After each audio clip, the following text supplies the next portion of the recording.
कार्तिक मास के कृष्ण पक्ष की चतुर्थी को करवा चौथ का व्रत रखा जाता है। इस दिन सुहागिन महिलाएं अपने पति की दीर्घ जीवन की कामना हेतु ये व्रत करती हैं। फिर रात्रि को चंद्रमा को अर्घ देकर कथा सुनती हैं और फिर पति का आशीर्वाद लेकर भोजन ग्रहण करती हैं।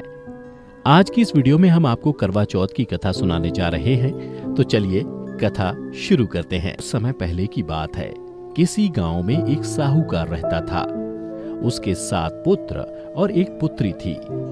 एक बार कार्तिक मास की कृष्ण पक्ष की चतुर्थी यानी करवा चौथ के दिन साहूकार की पत्नी सहित 7 बहुएं और उसकी बेटी ने करवा चौथ का व्रत रखा। फिर जब शाम हुई तो साहूकार के बेटे खाना खाने बैठे तो उन्होंने अपनी बहन से कहा, बहन अब शाम हो गई है, आओ खाना खा लो। तब उसकी बहन ने कहा, नहीं भैया, आज मेरा करवा चौथ का व्रत है और अभी चांद भी नहीं निकला है। चांद निकलने पर उसे अर्घ देकर ही आज मैं भोजन करूंगी। यह सुन 7 भाई मायूस हो गए, क्योंकि वे सभी अपनी बहन से बहुत प्रेम करते थे और बहन को भूख से व्याकुल नहीं देख पा रहे थे। फिर सभी भाई गांव के पास वाली पहाड़ी पर गए और वहां उन लोगों ने एक दीपक जलाकर रख दिया और फिर सभी घर आकर बहन से बोले, देखो बहन, चांद निकल आया है, अब अर्घ देकर तुम खाना खा सकती हो। भाइयों की बात सुनकर साहूकार की बेटी ने अपनी भाभियों को बुलाया और उनसे कहा, देखो भाभी, चांद निकल आया है, आओ हम सभी अर्घ देकर भोजन कर लें। किंतु वे अपने पतियों की करतूत जानती थीं। उन्होंने कहा, बाई जी, अभी चंद्रमा नहीं निकला है, तुम्हारे भाई चालाकी करते हुए अग्नि का प्रकाश छलनी से दिखा रहे हैं। किंतु बहन ने भाभियों की बात पर ध्यान नहीं दिया और भाइयों द्वारा दिखाए प्रकाश को ही अर्घ देकर भोजन करने बैठ गई। किंतु जैसे ही पहला कौर खाया, उसे छींक आ गई। फिर उसने मन में सोचा कि शायद दिन भर भूखी थी, इसी कारण शायद छींक आ गई। परंतु छींक शांत होने पर जब उसने फिर खाना शुरू किया तो उसमें बाल निकल आया और फिर थोड़ी देर बाद उसके ससुराल से समाचार आया कि उसका पति बीमार हो गया है और उसे जल्द से जल्द आने को कहा है। उधर जब उसकी माँ को ये बात पता चली, अपनी बेटी को विदा करने के लिए साड़ी निकालने लगी तो उसमें भी अपशकुन होने लगा। जब भी वो साड़ी निकालने के लिए बक्से में हाथ डालती, उसे या तो काली या फिर सफेद साड़ी ही मिलती। काफी देर तक यही सिलसिला चलता रहा।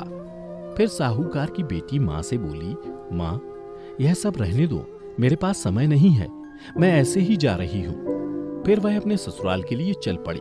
तब उसकी माँ ने कहा, बेटी, रास्ते में जो कोई भी मिले उसे प्रणाम करती जाना। बेटी बोली, ठीक है माँ, और वह अपने ससुराल चल दी। रास्ते में उसे जो भी मिलता वो उसे प्रणाम करती और आगे बढ़ जाती। और फिर जब वह ससुराल पहुंची तो उसे दरवाजे पर उसकी छोटी ननद मिली। साहूकार की बेटी ने उसके भी पांव छुए। तब उसने अपनी भाभी को आशीर्वाद दिया, सदा सौभाग्यवती रहो, पुत्रवती हो। उसके बाद जब वह घर के अंदर गई तो उसने देखा कि उसके पति का शव आंगन में जमीन पर रखा है और उसे अंतिम संस्कार के लिए शमशान घाट ले जाने की तैयारी हो रही है।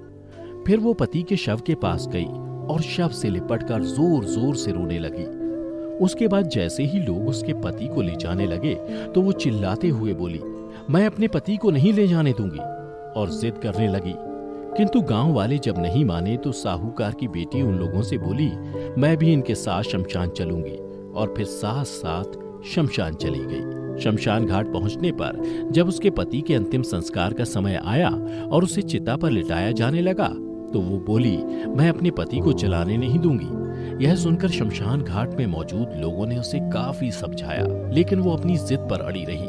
तब गांव वाले आपस में बातें करने लगे कि ये कैसी महिला है जो पहले तो अपने पति को निगल गई और अब उसे मुक्ति भी नहीं मिलने दे रही। इन बातों का भी साहूकार की बेटी पर कोई प्रभाव नहीं पड़ा और वो अपने पति के शव को लेकर वहीं बैठी रही। तब गांव वालों ने निर्णय किया कि इसे यहीं छोड़ दिया जाए और इसके रहने के लिए एक छोटी सी झोपड़ी बनवा दी जाए। फिर गांव वाले अपने अपने घर वापस लौट आए। उधर साहूकार की बेटी अपने पति के शव को लेकर वहीं रहने लगी और पति को जीवित करने के लिए हर चौथा का व्रत करने लगी। चौथ के दिन वो पूरे दिन व्रत रखती और फिर शाम को चंद्रमा को अर्घ देती और ज्योति जलाती और चौथ माता से प्रार्थना करती कि वह उसके पति का जीवन लौटा दे। इसी तरह कई चौथ आए। उसने हर चौथ के दिन व्रत रखा और फिर चांद को अर्घ दिया। और अंत में जब कार्तिक महीने का चौथ यानी करवा चौथ आया तो उसने अपनी ननद से कहा, बाईसा, कल जब तुम यहाँ आओगी तो मेरे लिए 16 श्रृंगार और सुहाग का भी सभी सामान लेती आना।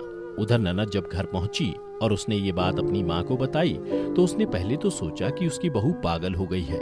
फिर उसने अपनी बेटी से कहा, तुम्हारी भाभी ने जो कुछ मंगवाया है उसे कल दे आना। फिर साहूकार की बेटी ने अगले दिन करवा चौथ का व्रत रखा और खुद 16 श्रृंगार और सुहाग के सभी सामान पहनकर सज संवर गई और शाम को चांद निकलने पर अर्घ दिया।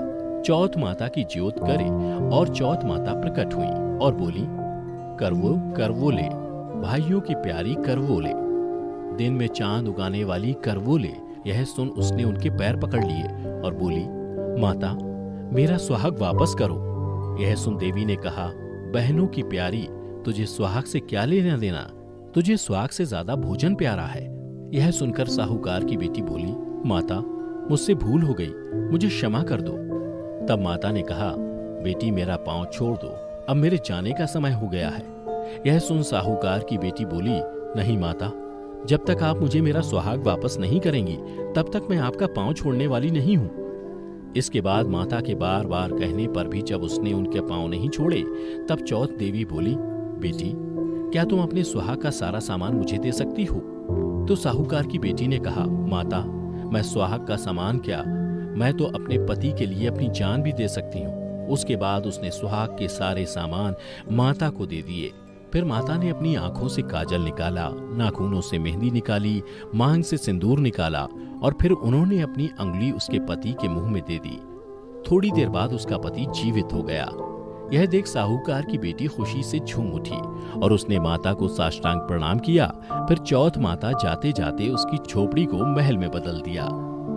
उधर देर रात जब उसकी ननद उससे मिलने आई तो उसने देखा कि वहां झोपड़ी की जगह महल बन गया है। यह देख उसे बड़ा ही आश्चर्य हुआ। फिर वह डरती डरती उस महल के अंदर गई जहां उसने देखा कि उसका भाई जीवित हो गया है।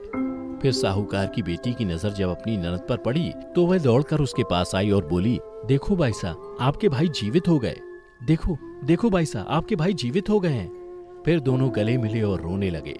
उधर जब उसकी ननद घर आकर माँ से बोली कि माँ भाई जिंदा हो गया तो उसकी माँ बोली, बेटी लगता है तुम भी अपनी भाभी की तरह पागल हो गई हो। यह सुन बेटी बोली, नहीं माँ, मैंने देखा है, भाई सच में जिंदा हो गए हैं और भाभी ने आपको गाजे बाजे के साथ आने को कहा है। और उसके बाद सभी घर वाले गाजे बाजे के साथ अपने बेटे को लेने पहुंचे और वहां पहुंचकर जब साहूकार की बेटी की सास ने देखा कि सच में उसका बेटा जिंदा है तो वह अपनी बहू के पैर छूने लगी। यह देख बहू बोली, माँ आपका बेटा वापस आ गया है। सास बोली, बेटी तुम धन्य हो, मैंने तो साल भर पहले ही अपने बेटे को मरा हुआ समझ लिया था, किंतु तुम्हारी तपस्या के कारण वो साल भर बाद फिर से जिंदा हो पाया है।